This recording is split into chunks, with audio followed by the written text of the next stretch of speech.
Hey, I'm Rob Eppolito, and this is not normally the type of video that I will do, but that I normally do. The reason that I'm doing this, well, the reason I'm doing it is straightforward. I'm trying to get the truth out about the Shroud. Now, there are hundreds, probably thousands of videos about the Shroud. There is so much information about the Shroud. I am not even close to an expert. But the reason I am doing this video is because I'm trying to get the truth out, reach someone out there, especially if you're a Christian, or especially if you are a non-believer. I think one of those two people for sure need to understand and know exactly what the Shroud of Turin is, because most people, like myself, just a few years ago, had misconceptions about the Shroud. And so this video is going to be short because in the description of this video, I am putting links to other videos that are much more detailed with experts on the Shroud that go over all these incredible, fascinating facts about the Shroud of Turin. But I'm going to give you the top 5 in my opinion, and hopefully this video will inspire you to learn more about it. So here are the top 5. Number 1, the 1988 carbon dating test is not the final word. Now, if you remember, or if you know about, in 1988 they did a carbon dating test, and they said that the Shroud was a fake, and they said that it was made somewhere in 1300. For years, for many years, other people, scientists, whoever, have asked for the data to be released on how they did the carbon dating test, and they did not want to release the data. Only because of the Freedom of Information Act were they forced to release the data in 2017. And when they released the data on the test proved that the test was probably not done correctly. And again, why did they hide the data? But let's go to number 2. The Shroud is not a Catholic relic. Now, growing up as Catholic, I always thought it was a Catholic thing. It was a Catholic thing, not a Christian thing. It turns out it's neither. It is an artifact. It is not a Catholic relic. This was owned by a family for hundreds of years.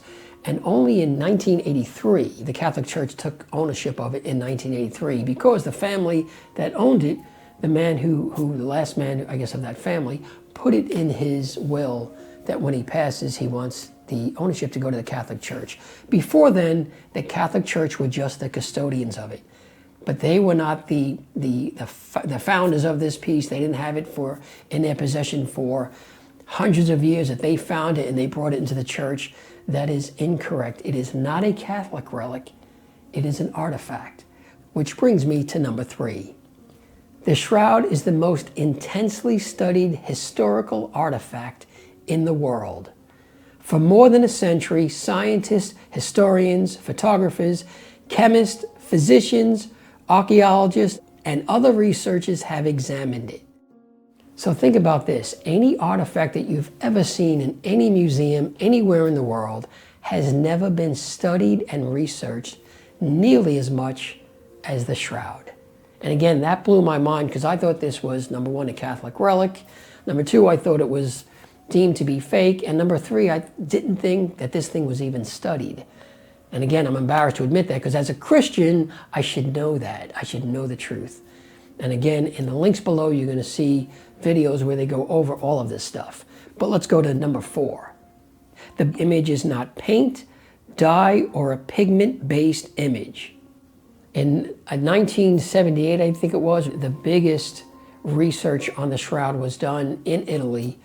People from all over the world, mainly America, went to Italy for, I think, 5 days straight to study the Shroud. 24 hours around the clock, different guys from all different walks of life.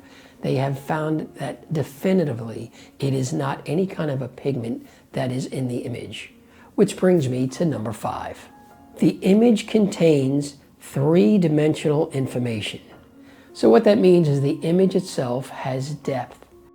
This is not something that you capture in a regular photograph. And even if you could photograph today and put it on the Shroud, a regular photograph does not capture 3D information. And the Shroud is 2,000 years old. The image that is in there, that can only be seen when you photograph it and take a reverse image of it, and then that image itself has 3D data in it. We don't have the technology today to do that. So those are 5 very quick things that if you didn't know these things, or if you thought you knew something and you found out today that it's wrong, please, I encourage you, number one, if you are a Christian, click on one of the links below. There's a link with a priest, there's a link with a Jewish man, there's another link with another man who's a Christian but not a Catholic. Whatever source you want to go to, an expert on the shroud will tell you there are things that we simply cannot explain. And I'm going to say this because I believe it to be true. I absolutely believe this is the true shroud of Jesus.